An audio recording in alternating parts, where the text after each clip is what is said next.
Hey there, thanks for joining us this week. This week it's the Emilia Romagna Grand Prix, aka Imola GP. And during this coffee break, we're going to be talking about penalties, predictions, and more going to tomorrow's GP. Love it. Nadia, how are you today, my friend? I'm good. I'm Yeah. happy that Formula One's back. It felt longer than a week that it was not Mhm. on television. And I was sick the week before, so I was not doing everything I normally do. So it feels like it's been way too long since I watched Formula One race, qualifying, etc. So I was happy for it to be back. And we're glad to have you back, Nadia. I'm happy Thank you're you. back. Yes. Me too. On the mend, it's a race weekend, to your point. Last weekend, you had a little bit of extra time, to take Yes. Yeah, between the exactly. week. Yeah. So we're back. This is the first European race of the year, which is really exciting, which also means a ton of upgrades.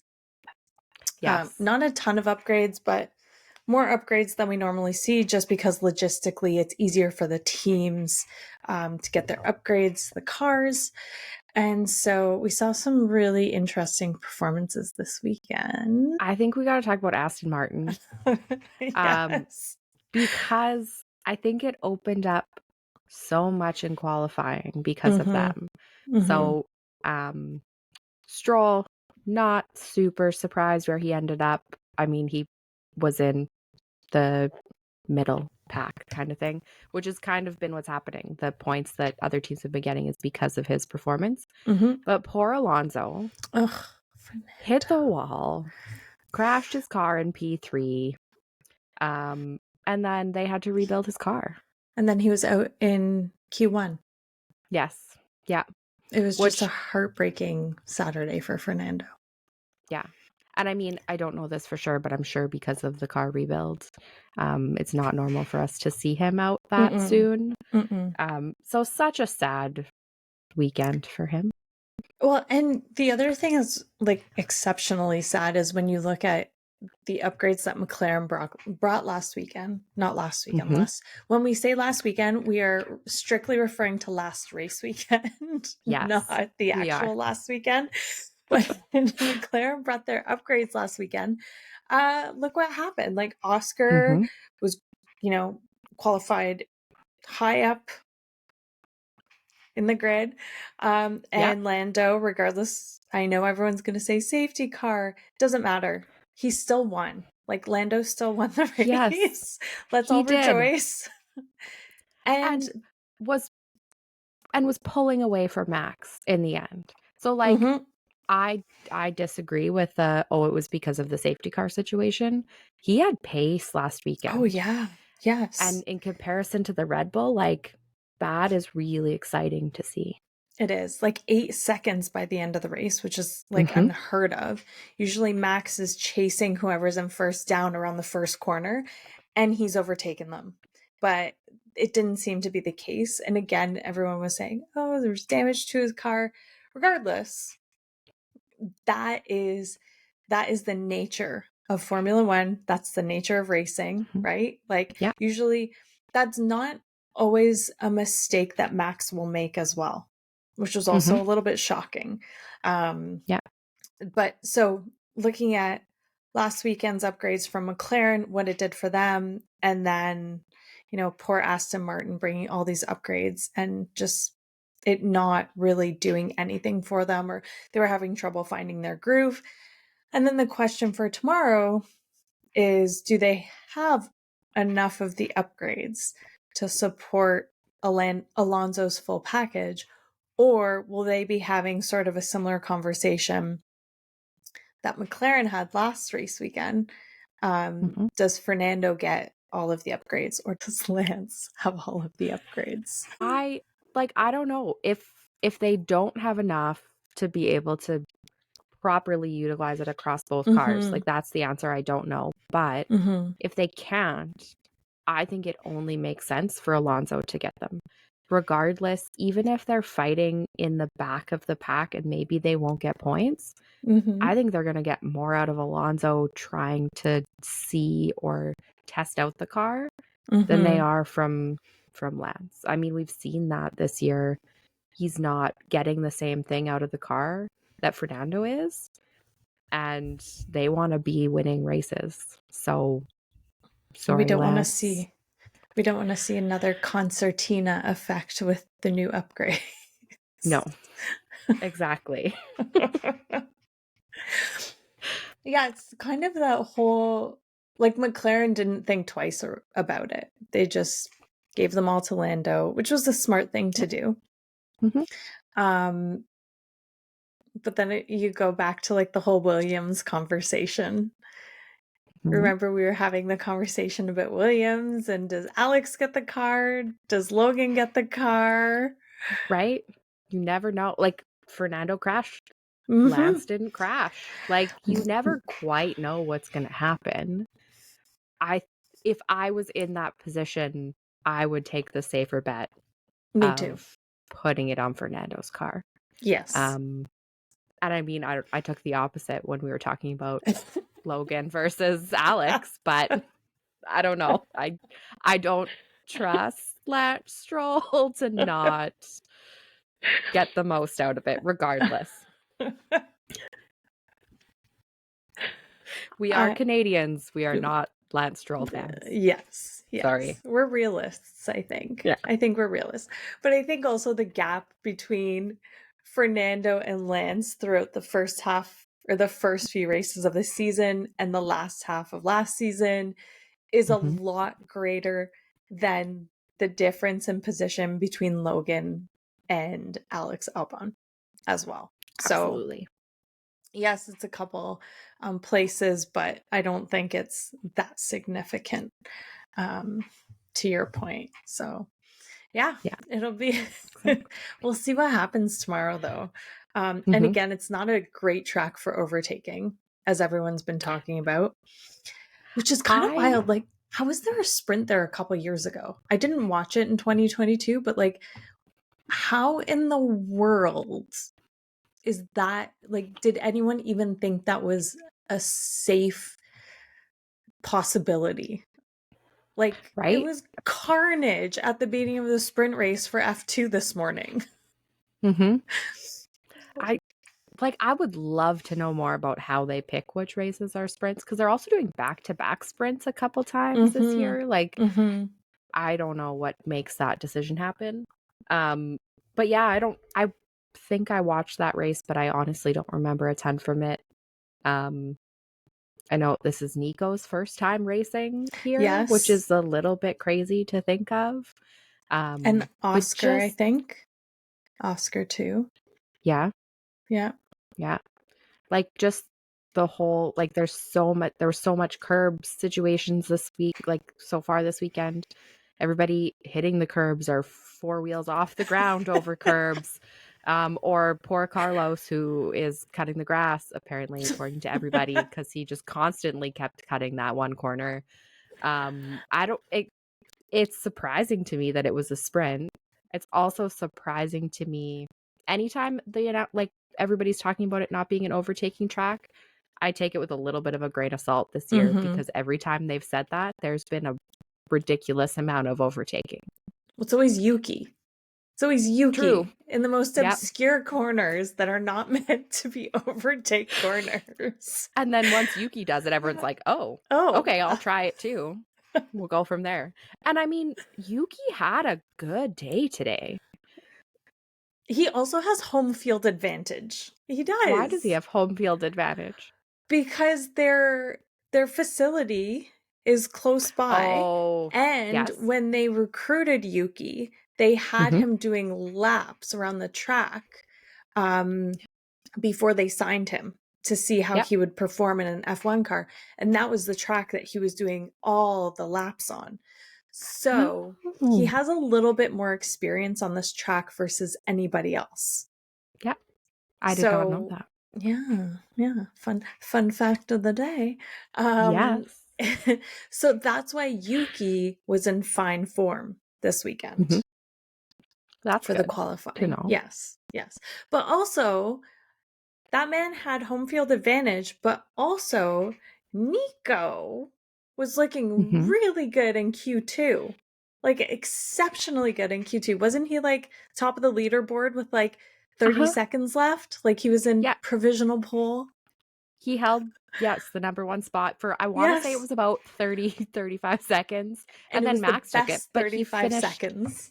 right? The whole garage was just on top of the world. And I mean, Max beat him out, but he was second to Max Yes. in a qualifying Yes. session. So amazing. I was a little bit sad to see in Q3 that like he ended up P10. They went Sorry. out and did a lap. Go It ahead. was in Q1 that he Oh, was in yes. provisional. Sorry. Um, so Q1. Yes. But in Q3 he ended up in 10. Yeah. So I don't know. It didn't really seem like they put in the same amount of work in that one than they did when they just were in second. But wasn't Max in his slipstream most of qualifying? So apparently Max was in Nico's slipstream, which is why Max kept besting his time. Oh, that's Uh-huh. interesting. Uh-huh. And at the end of the race, apparently Max was joking about it. I think it was Yep. either Max or Nico. One of them was joking about how they were helping each other out Yep. throughout all of qualifying. So, That's quite the pairing to be teaming right? up in some slipstreams. Maybe. Oh, here's some potential. Here's a We're going potential. down the rabbit hole. We are. Okay. Conspiracy corner. Maybe there's going to be a teammate pairing there. Maybe Max is going to go to Audi while Nico is there. So now they're seeing how their partnership is going to work. I mean, That's I'm my never going to say conspiracy. anything's off the table. Not in Formula And One. no, unless the only way I see it actually happening is if Adrian Newey shows up at Audi. Who the Then maybe, hell knows? but You know, with we'll his see. clipboard. Mm-hmm. It's honestly, anything is possible at this point. Right? We'll put it Yeah. out there. When he signs somewhere, we'll come back to this in the future, We'll whether say we were we right or wrong. predicted this. Yeah. So Okay. Nico was in fine form, but the other Haas driver, we will commiserate. We'll have a Haas moment during this podcast. Poor K-Mag, man. Like, the man's either getting penalties or he's being impeded during qualifying. Mm-hmm. And like, it's happened a lot this year, but this is not also a new thing for Mm-mm. him. Like, he is the Mm-mm. worst luck, or I don't know, people Well, working against him. Who yes. freaking knows? But yes, he was impeded in Q1, Mm-hmm. got knocked out. Yep. Super upsetting. I'm glad. So Piastri got a penalty, a 3-place grid Yes. penalty for it. Yes. So instead of Piastri being in second, he's going to start in fifth. But it's so sad that this continuously keeps happening, that then K-Meg's in the bottom. Mm-hmm. He is also now in a position where he has 10 penalty points. Yeah. So either they go all for it and just know that he's not going to be able to be there at Monaco, which, I mean, I don't think that's the end of the world. That's not the worst race to sit out on. No. Or they play it safe and just kind of hang out in the back of the pack and see what happens. But it's not a good position for him to be in. No, not at all. I don't know who has his number, but I feel like poor K-Mag. Everyone. Yeah, apparently. Like, and I feel like it's always like one of the rookie. I don't know, maybe it's just happened once or twice, but it just feels like it always happens. It always feels like it's like Logan impeding the poor guy. I feel like it's happened more than once. So maybe Logan has his number. Maybe Logan wants that other Haas seat. Who knows? Very unlikely he will get it. But I was going to ask you, does he just go for it this weekend? Like, does he just go balls to the wall saying, fuck it, I'm getting these 2 points. I'm just going to sit out for a race and then start fresh for the year? Like, do you think they're having these conversations behind closed doors? And So K-Meg's like, I will take one for the team. It is okay. here's my question, because I don't know the answer to it. I meant to look it up. If he gets another 2 penalty points, he's at 12. He has to sit out a race. Yes. But then does his penalty points reset? Is there a Au revoir. cumulative? They're Then gone. yes. Right? Do it. Reset, He's baby. He's in 18th. Get 2 penalty points. I really don't care what it's for, as long as you don't injure someone. But you might as well at this point. Yeah. And then sit out Monaco. Monaco's not the most exciting race, depending where you qualify. Yacht. Rent a yacht. Right? Watch the race. Just chill. Yeah. Bring the family. Just relax for a weekend. See how, I'm sure it would be Ollie who comes and replaces him. See how Ollie can perform in Monaco. Ooh. That could be very interesting. Because it's not if you don't qualify well in Monaco, it truly is not a great passing track, regardless of everything that's happened this year. So they haven't been qualifying ridiculously high. Unless someone in the top 5 teams makes a huge mistake, the chance for points there are not amazing. So this would be probably the best opportunity they have all season to let K-Meg sit out, see what Hulk can do with his qualifying, and then see if Ollie can manage doing a race in Monaco and go from there. I totally agree with you. I was going to ask you that question. Do you think K-Meg just goes for it, even regardless of whether he needs to get the 2 penalty points or not? Like, whether he's fighting someone to save Nico, which again, eight places might not be required, but again, anything can happen in Formula One.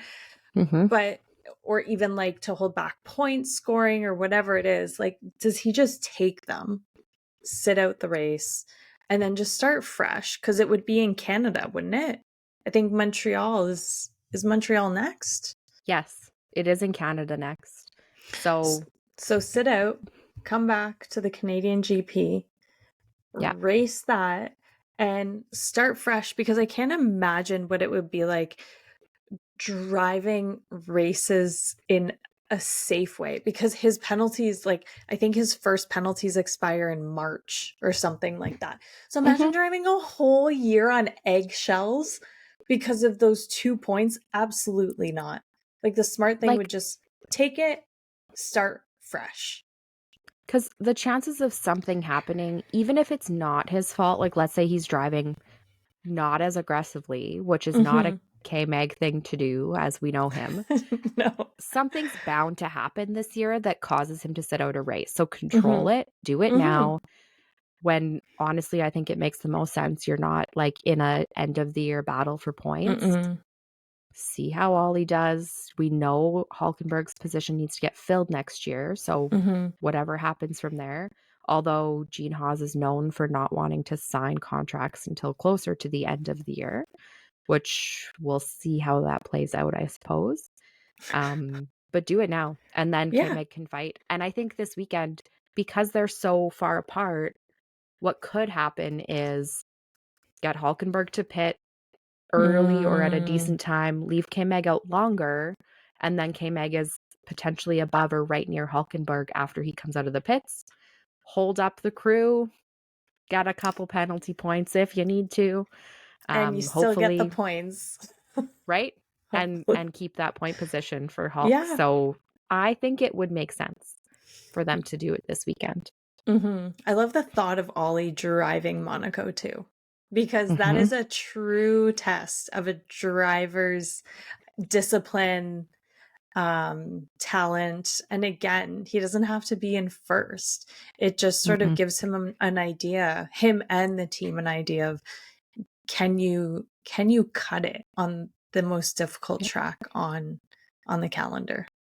Yeah, Yeah, exactly. I love that idea. Love that. Honestly, if that happens, I'd be more excited to watch Monaco than I am right now. Yeah, Because me Monaco's too. not my favorite race. So Oh, to see a new driver on the track, hmm. maybe be a little bit more intrigued than I am right now.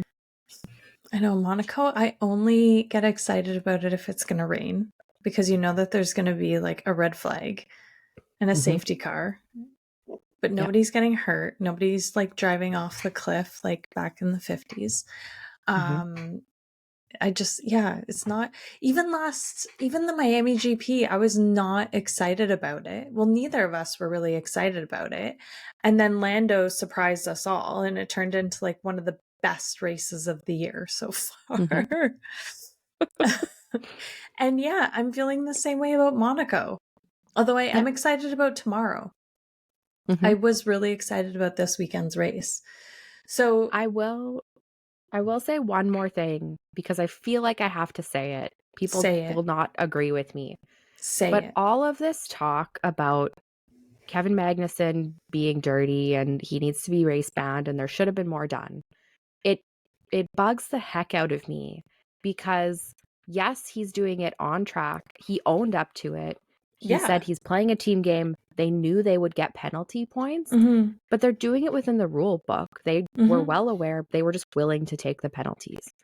Whereas years in the past, and I could be wrong because it was in the past, like the things that Red Bull has done, or like Red Bull calling Mercedes to have to undo their entire car the day before a race and then rebuild it to get inspected, like the things that other top teams have done to each other to work around the rule book, but without getting penalized for it, have been way dirtier than what Magnussen's doing right now. And they can't stop talking about it. And every time it's brought up, I get so frustrated with the television. Because Be- yes, he's doing things, but but it's the only drama that's happening right now, Nadia. Like it's I really guess when you so. look at it in the grand scheme of things, what else are they going to talk about? Right? Like back in the day, Nelson Piquet Jr. was like asked to drive into a wall so that Fernando could win a race, Mm-hmm. his teammate. So like that sort of stuff doesn't happen anymore. So now all we Like, have to talk about is K Meg's really aggressive defensive driving. I suppose it makes for something to talk about, so go for it. Exactly. But I just once he starts fresh, they're going to have nothing to talk about. I suppose so. We'll see. I just don't love that teams are calling it out so much. Like it's not just announcers, it's Andrea Stella called it out, like Oscar talked about it, like people are talking about it. And I don't even think there was this much talk about it when like people say Yuki caused a red flag so that Max could win a race. Like inter-team stuff isn't even talked about as Mhm. much as this is right now. And I am admittedly biased I was because just going to ask he is you my that. favorite driver. So that weighs into it a little bit. But yes, if we're talking about this, regardless of if it's in the pod or if I'm talking to somebody about it, I'm going to get a little bit heated, just an FYI. So you're admitting right now you wouldn't be this worked up about it if it was another driver. It would flag my radar of like, why are Okay. we still talking about this? Because Mhm. if another driver drove that same way, Mhm. admittedly got penalties, but was skilled enough to keep drivers behind him to a Mhm. degree, Mhm. some of them have been he just cut corners because he knew he had to cut a corner. Yeah, Um, it literally. would Yeah. have flagged that like, why are we still talking about this? I Mhm. wouldn't have been as angry about it as Okay. I am. Okay. So we have a lot of bias playing into this situation. Yes, I think I will admit it. But I think what people, which is totally fine, Nadia, at least you're transparent about it, which I appreciate. Um, Thanks. I think the reason why people are talking about it though is because it happened 3 times in one race, and people are like, really?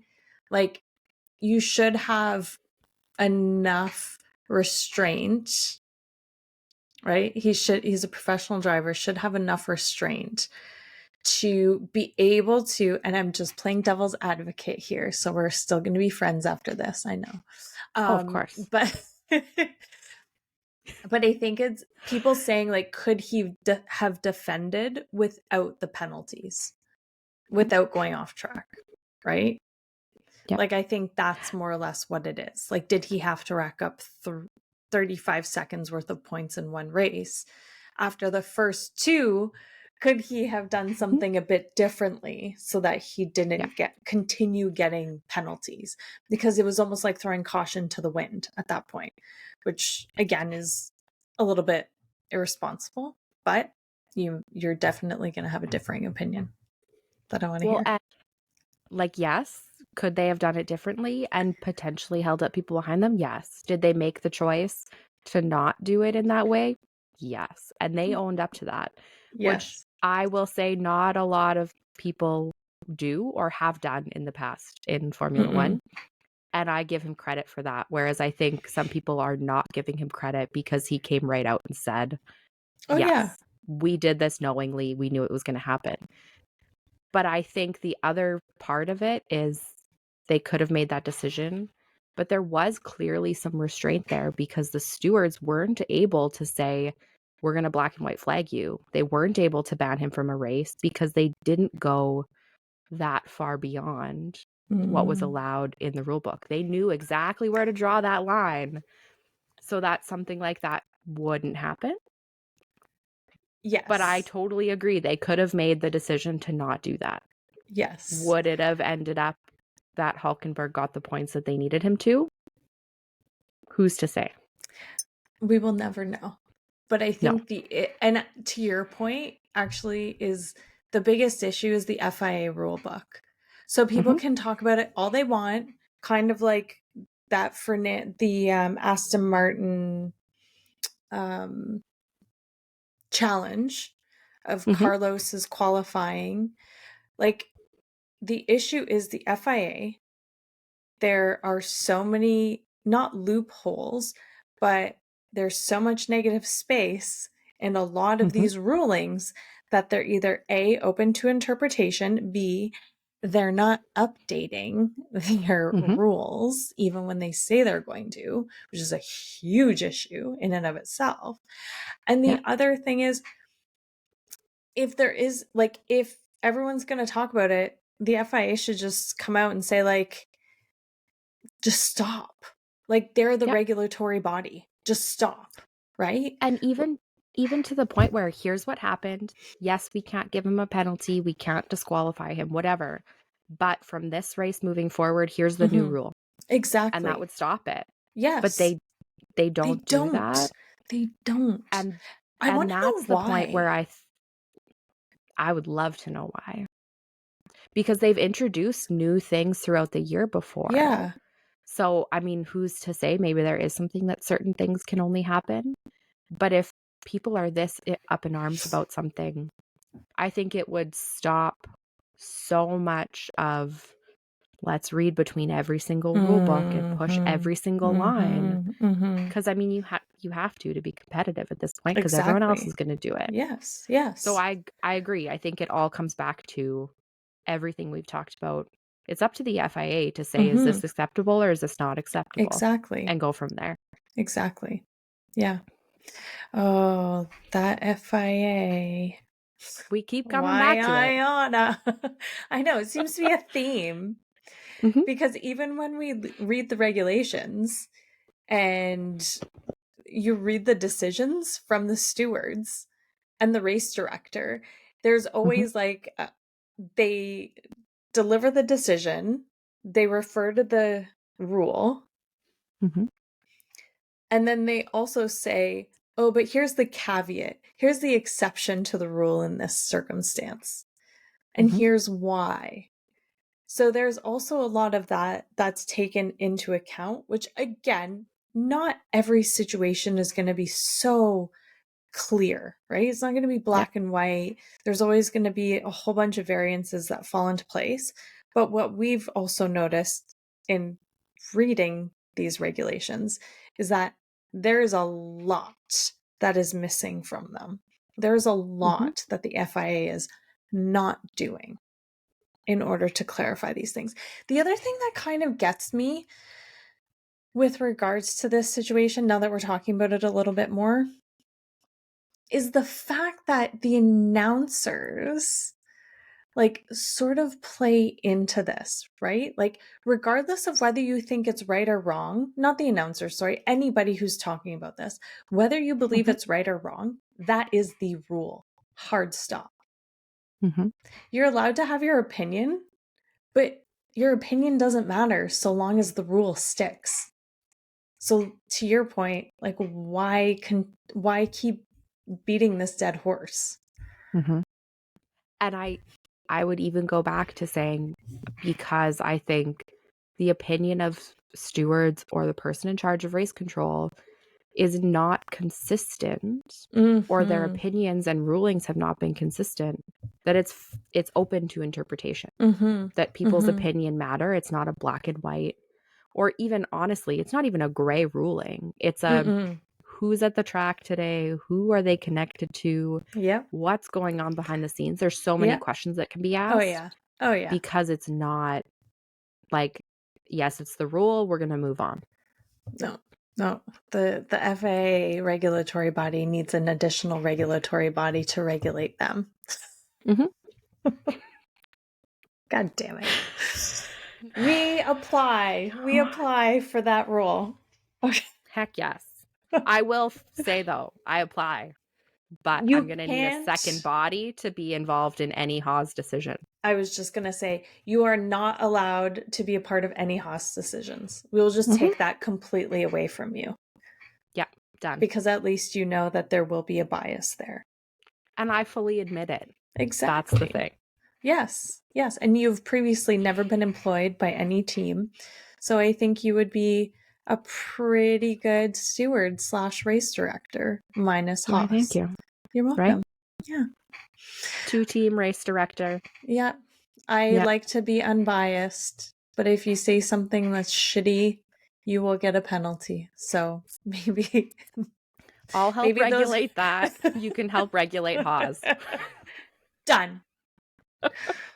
Put a stamp on it, mail it. Let's go. Application submitted. There we go. Next week, we will have a new job, Nadia. Okay, great. Ready for it. Yeah, me too. Okay, so last but not least, we have prediction time. So Max is on pole. We have Lando, who is our new third now. Leclerc. And then Sainz in fourth. Piastri in fifth. Russell in sixth. Okay. Have you thought about this? Because Max has won. Max continuously wins at this track. And I think last time Lando was on the podium as well in third. Does that change your decision, Nadia? No, because I battled in my own brain. Okay. Like back and forth about who would win the race. Okay. So I may be going a little bit more with my heart. Okay. But I think with K-Mag. Oh, I wish. But I don't even think that's possible from 18th unless they get a ridiculously crazy round of safety cars. Everyone's out everyone's first turn. In the pit. Yeah. And then he just gets ahead and keeps going. Great. I don't think they have the pace to keep that up though, unless it happens in lap 3 to go in the race. Yes. I think that McLaren has their upgrades. They did really well. They were pulling away from Max in the last race. Also, this happens every race, but Max did not seem super happy with the car in practices and then pulled it out for qualifying. So who knows? We don't even pay attention to that anymore as much as we get excited about it.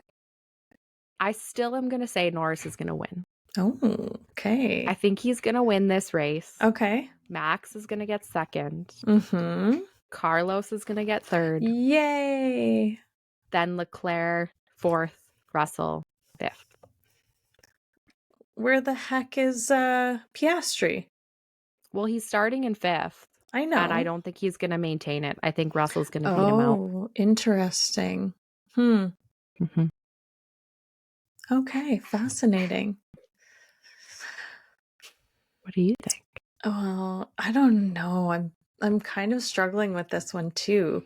Just because Max tends to like he shows up well during qualifying. But again, Lando had a Mhm. great pace. The McLarens were showing up really well. Everyone was saying that like Mercedes was saying that they can't even catch Ferrari who's behind McLaren in terms of pace. And Mhm. everyone is kind of saying McLaren's almost on par with Red Bull. So it's hard to say. Like off the line, Lando could take it. But again, if there's a safety car, that could change things, right? A safety Mhm. car, a red flag. Um, I hate these. Okay, I'm manifesting another Lando win just because Okay. it would be great. Again, Lando, like back to back wins. Again, he was on the podium last time. I know it was Mhm. 2022. He was in third. Checo's nowhere to be found right now. Yeah. So I think so. Lando, Max, I'm agreeing with you. Mhm. Carlos, and I'm actually going to say Piastri because I think McLaren has the pace over the Ferrari. Okay. And Charles tends to do better in qualifying than he does in races. So Mhm. Lando, Max, Carlos, Oscar, Charles. Okay. Sorry, Leo. I don't believe in your daddy, but not for this race. Just for a second. Leo is the freaking cutest. Oh I love that my dog god. so much. And I've We never need even met the dog. we need to have a dog episode. Oh, we Like 100% have to have a now dog with episode. now with Leo on the grid, I don't know. I just Mhm. how can anyone handle his cuteness? Like, Right? oh, he's so cute. His Like little good or bad race results, that's who you want to come out of the car too. and I think that's Like why Charles spouses is aside. yeah, no, forget the spouses. It's all about the No, dog. it's the dog. Yeah. Like if I was Rebecca, I would just become friendly with Alexandra just because of the dog. Like Mhm.